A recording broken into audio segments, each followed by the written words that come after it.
Good morning. We are doing the Uddhava Gita.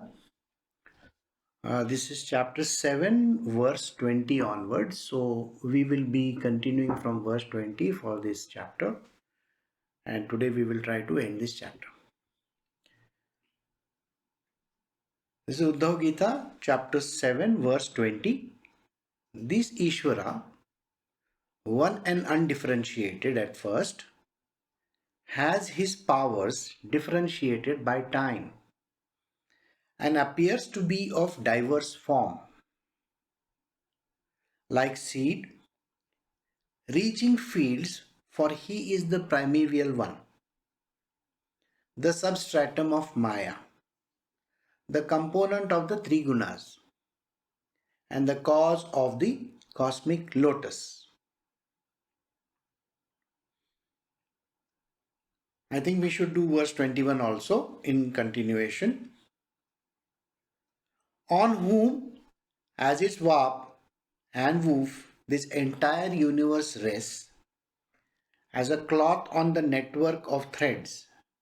And this tree of samsara is ancient. Activity is its nature and it produces flowers and fruits. Though these appear two verses, but they are more or less the same. They are just giving us an idea about how the unmanifest becomes manifest. We have already seen that there is a second divine unmanifest, where Krishna is there with his gopis. This is the second divine unmanifest. From the second divine unmanifest comes the first divine unmanifest. It is two, one, so on and so forth. When we come to the first divine unmanifest, this place, the Lord takes a form in a formless division also. Now, when I say he takes a form, the form is still not manifest. Now, when he is not manifest, that particular entity is called Ishvara. Sometimes it goes by the name of Narayana also. Many a times we also consider him as the Purusha. Now, Purusha can only be considered if there is Prakriti at play. That means the nature. Only when nature comes into play can I say Purusha exists. Purusha's existence is balanced out by Prakriti. So both actually exist like this. So let us go back to this Ishvara once again. So this Ishvara, which is one and undifferentiated, he is one, singularity. He is undifferentiated. Just like I just now described to you that there is Purusha and Prakriti, two separate entities as such. In this case, it is just one. Just imagine it is one. It is undifferentiated. Undifferentiated means there is no difference per se. It's literally like all rolled in one. Has his powers differentiated by time? So now imagine this is one entity called Ishvara, and suddenly it takes a form like this, and then there is a differentiation. Just imagine this way.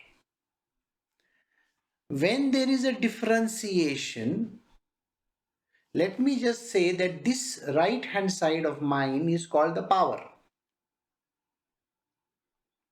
This on this side is just the Ishvara aspect of it. The power and the Ishvara aspect of it. This is not doing anything, whereas this will be now starting to do something. Even in those people where they have the right hand and the left hand, those who are always using their right hand, The left hand is not used much, except for very few activities, isn't it? It is just an example for you to understand that. In the next verse, there is a mention of how this warp and the woof is there. Warp and the woof is when we wear these clothes, okay? There is always the threads going this way and threads going this way. Two ways, this way and this way. This way and this way. That is, he is going to describe like that. So let us see in the first verse which we are doing what he says. The powers get differentiated by time. The factor called time comes into play. When time comes into play, do you know what happens? There is always the beginning and there is always the end. So there is a beginning and the end, always, when time comes into play. Prior to that was infinity. So in infinity, can I take a fraction of time? Not at all, because it is infinite. There is no beginning, there is no middle, and there is no end. So the previous entity, I can't even call him an entity because there is no such thing as an entity. It is beyond Ishvara. Beyond Ishvara, it is endless. Endless. So did you get this? The second divine manifest, or unmanifest as we call it, is endless. What else it is called by? The second divine unmanifest is also called as a supreme divine person. And Krishna says it is also my abode, and yet it is second divine unmanifest. Got it? In some places it is called supreme divine consciousness also. You can say whatever you want to. It really doesn't matter. Okay, so now let us see the next part of it. First divine unmanifest we have entered, Ishvara. Ishvara is now like this, and then it turns into two. Time has come into effect. So did you get this? Stage 1, stage 2, stage 3. So when time comes into effect, there is always the beginning, the middle, and the end as well. So the powers have a beginning and the powers have an end also. So let us see. It gets differentiated by time and appears to be of diverse forms.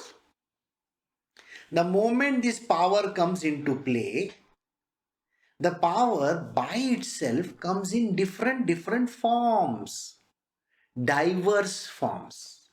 What is the meaning of the word diverse forms? What would be coming first? The seed of the tree.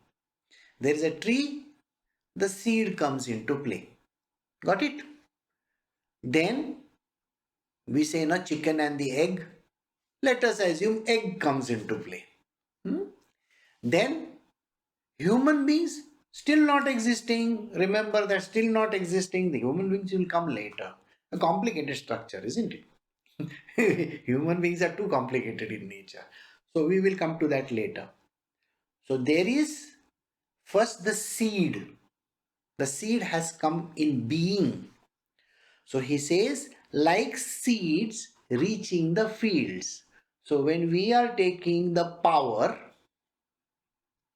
this power is like seeds reaching the field. The field of existence. Now, he is the primeval one. Primeval means the first one, the one who got everything in place, the first one, the original one. So he is the original one. So Ishvara becomes the original. So this hand, remember this hand, is the original one. From him came this one. This one is called the power, and the power comes in play only with time. Remember that? The time, and he is like a seed in the field. Seed in the field. And he is the primeval one. This one is the substratum of this one. This is called the power. What is this power? It's an illusory power called Maya. Maya has the power. Whose power is it? This one. Right? So did you get it? This one's power is this one called Maya. He is the primeval one, the substratum of Maya, the component of the three gunas. In this, there are the three gunas: Sattva, Rajas, and Tamas. So, this Maya is the embodiment of these three gunas. I can't even say embodiment because from her emanates the three gunas. Alright? So, Maya is illusory power. I will give you one example over here. The example would be something like, look at the sky. There's the sky over there. So if I ask you, what is the color of the sky? You look at the time, it is 7 a.m. The sky is orange in color. After some time at 8 o'clock time, it becomes golden in color or yellowish white, off white, or whatever color you want to call it.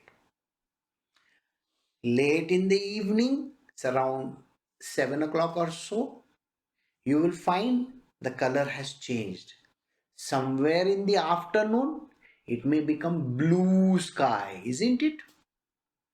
So the color which was orange has turned into off white, is turned into blue, and then at night, again time, remember the time, at night it has turned dark, black. Now think, is this real? Is it real? I introduced time factor over there. So we are seeing from the beginning to the end of the day and the night also. So did you understand? The sky changed. Think for a moment. Does the sky have any color? The sky is colorless. So color was one factor called attribute. We introduced time, attribute also. Now think further than that. Does the sky have color? No. Does the sky have anything? It has got some objects in sky, like the planets, the stars, and so on and so forth. Even the clouds will be there. The sun is there. All this is there. I said, think further. The sky has no color. Still further. Is there a sky? Answer is, there is no sky. Sky is illusion. Is illusion, is endless. So did you get this example? Ishvara, non-existing kind of a thing. We can't see, it's not there. I don't know where it is. To appearance of the sky, then the colors associated with it. Did you see? Attributes came into picture. How? All because of this one entity called Maya. So I hope you have understood how this whole thing came into existence. The component of three gunas. The three gunas of Maya. I gave you the colors. Remember the colors? At the break of dawn, it was red in color. Rajas. Afternoon or the whole day, it was blue in color. Sattva. At the dead of the night, it was black in color. The color was black, so it is tamas. So I have described to you the sky in three ways. Tamas, black, red, rajas, and white or blue, it is sattva. So these three gunas have come into play. And the cause of the cosmic lotus. The whole thing, Ishvara, from him came everything. From him came everything. The seed and then everything else. Now, the next verse is, like I told you, it's this way and this way. The vav and the woof. If you see a cloth piece, any cloth piece, let us take one cloth piece for understanding purpose. If I take this as a cloth, can you see this cloth? There is longitudinal, there's longitudinal and there is horizontal and vertical. Both these are there, like this. Now, if I don't have this way and this way, how can it be called a cloth? Now, if I remove one thread from it, one thread, the thread is going this way, isn't it? And then one thread this way.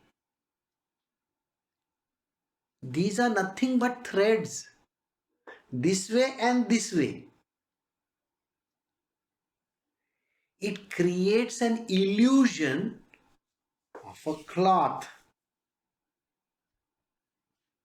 Did you get it? This way creates an illusion of a cloth. This is exactly how the universe appears. It is unreal. Just now I explained to you the sky. It appears. Actually, it is not there. It is unreal. And this unreal thing looks real. And you experience it. Cloth. Like that, you experience the cloth. You use the cloth for something. Wiping, cleaning, something like that, or wearing. So, it's a network of threads. And this tree of samsara is ancient. Activity is its nature. Primeval. From primeval came this entity. So it is how old? Unimaginably old. When did it start? No idea. Did it start some few thousand years ago? No way. It started God knows when. Right? When? It is primeval. We have absolutely no idea. So it is long, long ago.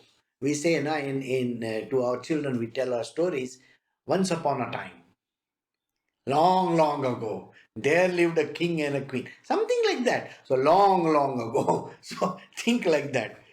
Now this tree of samsara is ancient. Activity is its nature. You remember the change in the color in the sky? Now think, I am looking at the sky. Can you see activity there?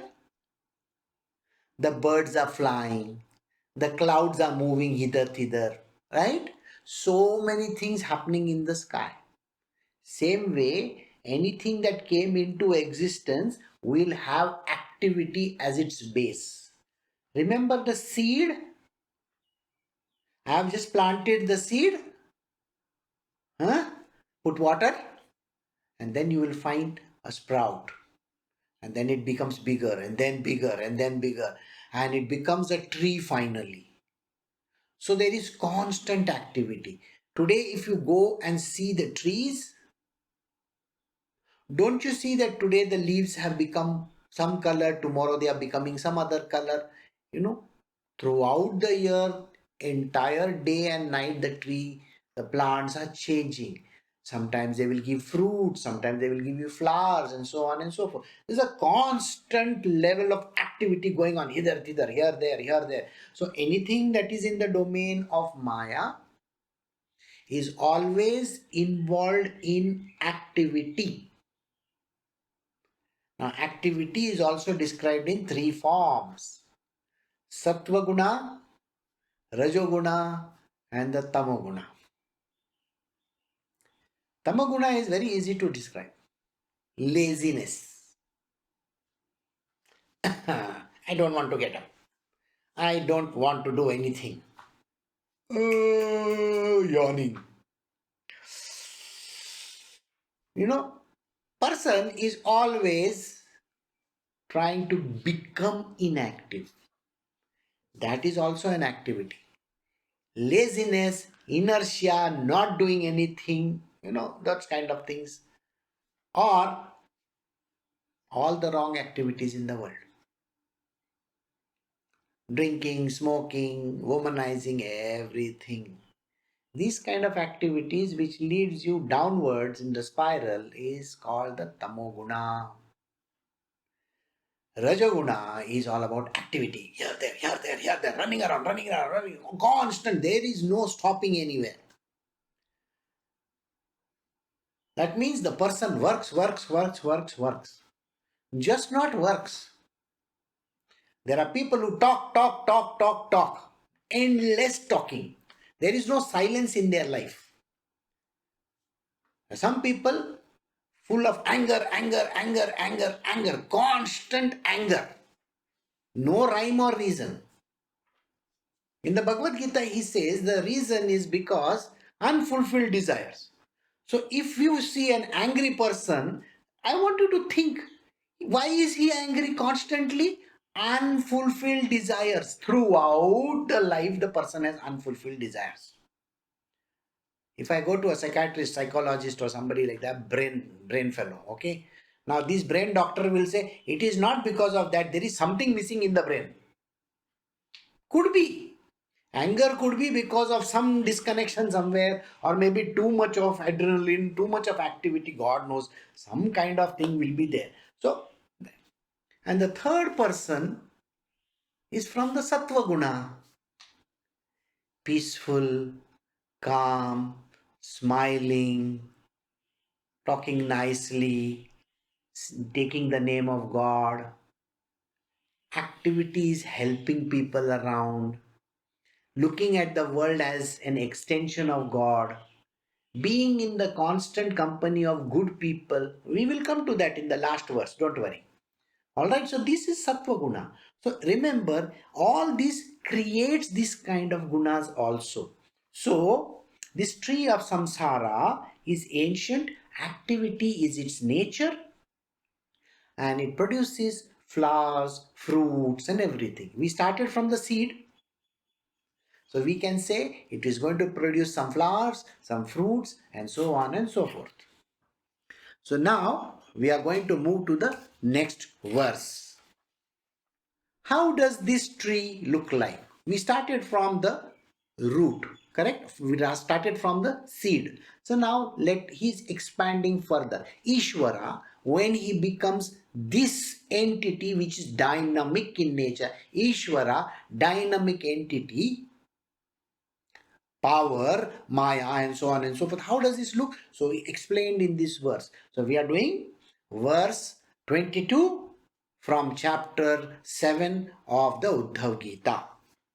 It has got 2 seeds, 100 roots, 3 trunks, 5 main branches, 11 minor branches. It exudes 5 saps. It has got 2 birds, nests on it, 3 layers of bark, 2 fruits, and reaches up to the sun. And this is a codex. This verse is a code. We are going to slowly understand this verse. Now let us see. There is this seed. Remember the seed which came into play? Huh? Now what happened to this seed? In the world of Maya, I introduced also 3 gunas. 3 gunas, do you remember? Sattva, Rajas, and Tamas. I said Maya has got these 3 things involved in it. Now, what happens to this seed? It has got 2 seeds. Remember, 2 seeds. One is the good and one is the bad. The good and the bad. You say, no, the good and I mean, no, we are not taking the ugly one. So you're just taking the good one and the bad one. One is good. Good is the vice. VICE, isn't it? And the second one is virtue. Which is better one? Which is better one? The virtuous one is the better one. The one who has got vice. VICE. What does it have? All the wrong stuff in the world. Right? So now it has got two seeds, two on this side. Now I'm again going to raise my, hands. Okay. So we have got two seeds. Okay. Now don't mix it up with the last verse. All right. Otherwise you'll say, oh, this was Ishvara at one time and this was Maya. No, no, no. Let us go further than that. So there are these two seeds. The seeds are virtue and vice. In this virtue and vice, what happens? Do you remember I told you the person was angry in the previous verse, right? And what was that person who was angry? I said there was something which was happening to that person. Unfulfilled desires. Isn't that word desire coming into the picture? Huh? So the vice and the virtue has got so many roots. These roots are nothing but the different desires. You may ask me, just now we were discussing about Ishvara and Maya and so on and so forth. How did suddenly the seed become like a human being? This tree, which we are going to discuss, is about you. It is not about some entity outside. The Ishvara is also in you. Okay, Maya is also in you. The three gunas is also in you. Everything is in you alone. It is not we are talking about some entity, some god somewhere outside, and suddenly whoosh, the whole thing explodes and becomes something. No, no, no, no, no. This is the story of you. God is in you. Remember these words? Right in the beginning, we talk about this. God is in everyone. So God is in you. Ishvara is in you. Also, the power is in you. Don't you have the power? You're not a Powerpuff Girl or something like that. I'm saying all powers are in you. You have got the power to see, the power to eat, the power to digest, the power to walk, the power to run, so on and so forth. You have all the powers in you. So we are going to discuss that. Right? So the roots. The roots of this vice and virtue are desires. All kinds of desires. Think about it. How many people have desires of different kind? Everybody has desires. I want this, I want that, I want this, I want that. You look at some object somewhere and you say, I want to own that object. What? If you have the money, the arrogance comes into play. You see, person who has money becomes arrogant immediately. He believes, I have the money, so I can buy stuff. Person who has money immediately becomes an arrogant person. He believes that he has the power to buy. Power to buy. Desire comes into play. Oh, wow, this is so nice. Can I buy this? They look at some nice property, they want to buy that property. They look at some nice girl, they want to get that person. You have seen all these newspapers are filled with it. They want to see a nice car, they want to say, oh, I want to own that car. The desire has already come in. They see something else outside, nice clothes hanging somewhere in the stores. I want to have that clothes. Why? The power of money. Isn't money responsible for many things happening? This is that illusory power. Remember, power. I met people yesterday and the person was depressed and the person was completely demoralized. I told him the problem in his life is connected to money. No job, he doesn't have a job. So it is connected to money. He gives money at home, everybody is happy. This is Maya's work. Desire fulfillment. Everybody is happy. He is also happy because he has a job. He is happy because he gets salary. He is happy because he gives money at home. He is happy because his children are going to school. He is happy because his parents are looking at him. My son is doing something nice. This is called those desires. The desire to make money. Do you see how money brings arrogance in a person? The same person who had no money was depressed, completely down. I don't know what to do. I want to commit suicide. All kinds of things are there. Fights, anger, upset, unfulfilled desires. Remember? When you have the money, yum yum, everything comes in your way. Food, clothes, houses, properties, woman, gold, everything falls in. And the person feels happy. But do you think he becomes virtuous? On the contrary, vice, full of vice. When a person has time in hand, when a person has money in hand, he will drink. Huh? He will put money to all the wrong purposes. Isn't that what happens? It's exactly like that. So here we are talking about these 100 roots. 3 trunks. Sattva, Rajas and Tamas. I think we have already discussed in the last verse. I don't want to tell you further than that. So these desires, three branches have come out. 1, 2, 3. One is good, one is activity based, and the third one is the laziness based. Think about it. If there is a poor man who is working every single day in his life, what happens to this person? He is earning by the sweat of his brow. Okay? Do you think he has tremendous desires? No. The only desire is so that I can get some money at home. That's it. Is he going to be lazy? No. He's dependent on that little money that comes. That is why he's not going to be lazy. So the same person can become lazy if he has got too much money.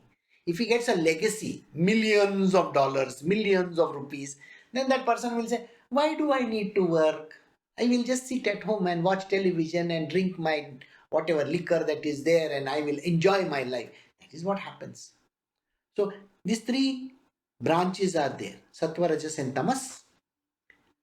Then there are 5 main branches from which everything emanates. Okay? Air, water, fire, all those things. I think we have already done that. 11 minor branches. What are the 11 minor branches? Remember, this is your story. Your story. So if it is your story, what is this your story about? 11 branches, 11 more minor branches. Eyes, ears, nose. All these? No? Hands, legs. They are 10 in number. 5 organs of action and 5 organs of perception. So these 2, sense organs, organs of action, that's hands, legs and all those things. This together with that very important person. Who is that important person who tells you all the wrong stuff? When you look at some object, it is always going to tell you the wrong stuff about it. We make judgments on everything. It is called the mind. Our great friend, the mind. We are always in love with our friend. Okay, where are we? 11 minor branches. And then what happens with the eye? We see objects, no? Hear things, smell, taste, touch. So these are the things. It has got 2 birds' nests on it. Who are these 2 birds nesting on it? In you, in your body, who are these 2 birds? In the Ramayana, it is Ram and Sita. In the Mahabharata, it is Krishna and Arjuna, correct? You know this, all right? In your body, it is the man and the God in him. Did you get it? There is the man and the God in him. Man also means a woman. Don't say, "Na, you said man. I am not a man. I am a woman." Understand? Man and a woman. The human being. The human being has a component of godliness in him. So that's God who is there, who is running this whole show. Remember that Ishvara at the back of that? Huh? Ishvara,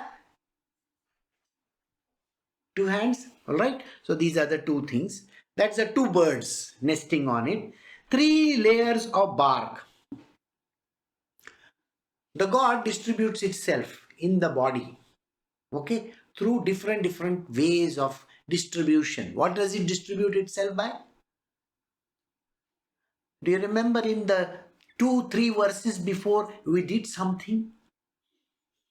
Sushumna Nadi. You remember Sushumna Nadi? The brain, Sahasrahara, Muladhara Chakra, all that. You see. So the God inside is distributing itself. In that verse, we had already discussed. If you want, I will just recount that verse for you.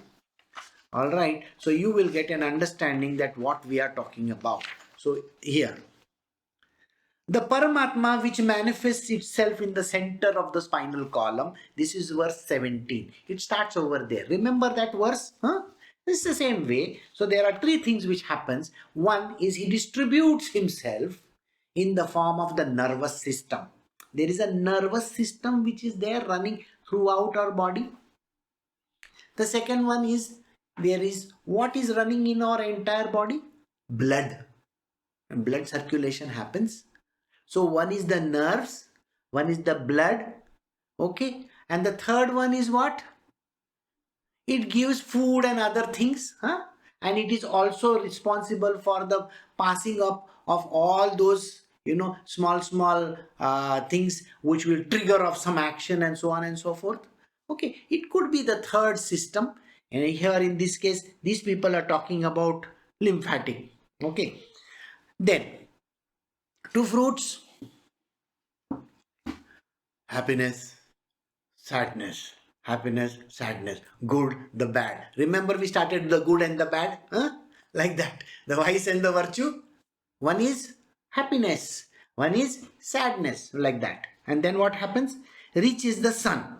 What does it mean by reaches the sun? Where is the sun? Sun is over there. I mean, somewhere up there.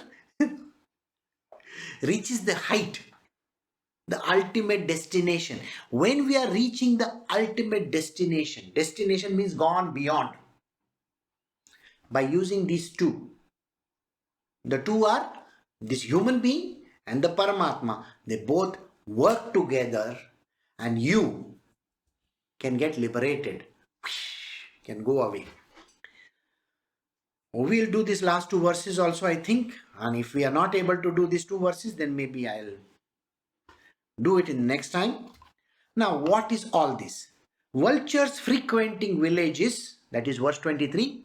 Vultures frequenting villages eat one of the fruits, while swans living in forest eat the other.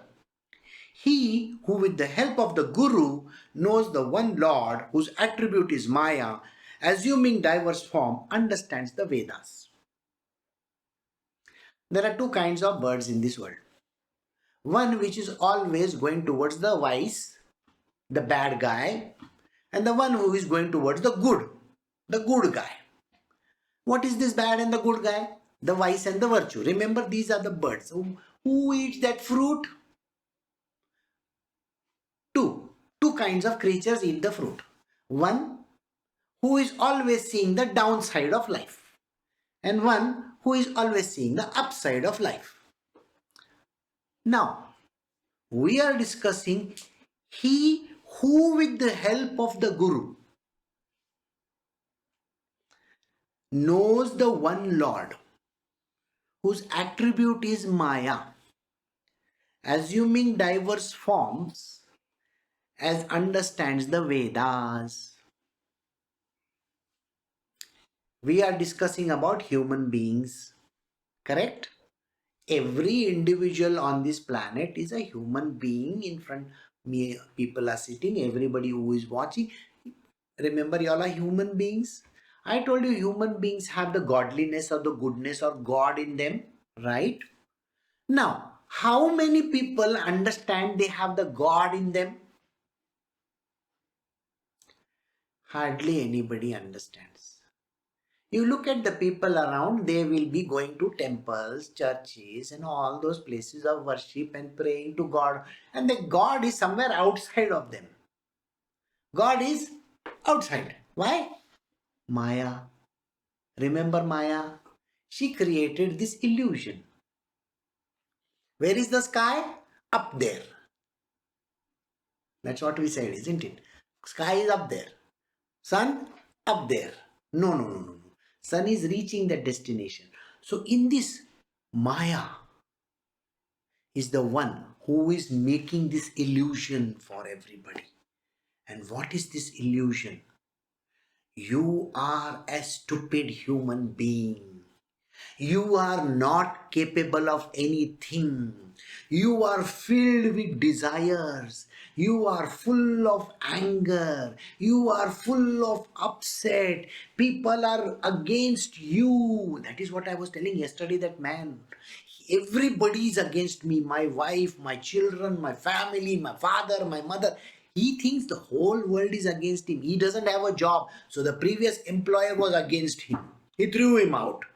The whole world is against him. They think conspiracy theory, big conspiracy, as if there are some great people in this world. The whole world is conspiring against them. I don't know what the world is going to get out of it, but they believe they are conspiring. Now, there are this kind of people. They don't understand anything. But there are the other people who are going towards the virtue. They have a very great person in their life, and that name of that person is the Guru. The Guru is the teacher. He teaches them things. In this verse, he says, Guru is the one. He who, with the help of the Guru. How many people take help of the Guru? You may say the people who come to Guru take his help. Sorry, I'm sorry, you are mistaken over here. There are people who take the help of the Guru, sort of, but nothing applies in their world. Nothing. That is why he says, the person who understands with the help of the Guru, the whole world is Maya, illusion. The person who understands this, the whole world is an illusion. The attribute is Maya, assuming diverse forms, husband, wife, children, mother, father, all these are taking diverse forms. Remember that person, that idiot who said everybody is against me? There are idiots in this world who say the whole world is against them. So such kind of people, even if they have a guru and they have no knowledge about this Maya, they don't have any understanding of the Vedas. But a person who understands the truth that this whole world is an illusion, with the help of the Guru, with the help of the Guru, if the person understands that this whole world is an illusion and don't fall for it, becomes a person full of virtue, then he is called the knower of the Vedas. Krishna here says there are two kinds of people, one who goes towards the virtue and one who goes towards the vice.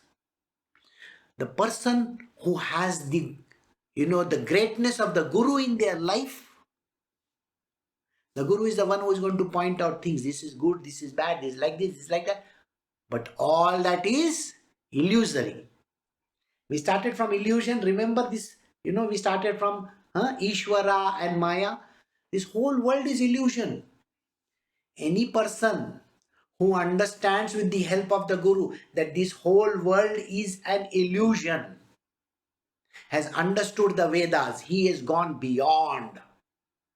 But even a person who doesn't understand anything and thinks There is the red color and the white color and the black color and this and that. There are people who are good and the people who are bad, and the is disillusioned by Maya. They can never reach the state of the Vedas. They are Vedas. Vedas means in Marathi you say idiots, mad people. They don't understand anything. Even if Guru is there in their life and they still think that there are good people, good things, bad things, I want this, I want that. No Vedas have entered that person. Okay? That person is not virtuous. That person is full of vice. Who is full of virtue? The one who understands. He who, with the help of the Guru, knows the one Lord, that one God, whose attribute is Maya. Maya is that energy. Remember, the power of illusions, is assuming diverse forms.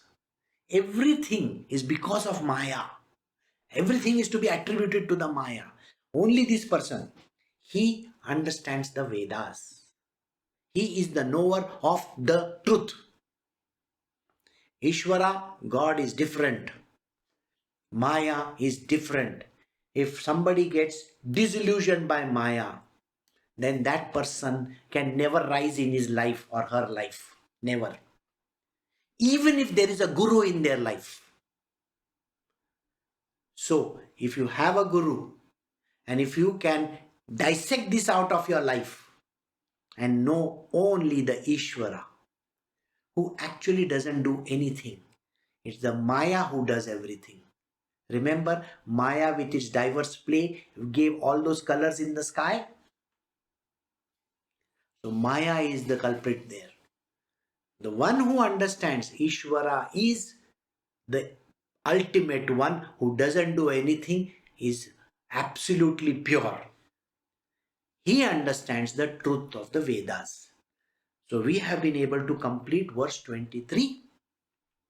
I will keep the last verse 24 for next time. So I will see you all in the coming week. Thank you very much. Have a very nice day. Bye.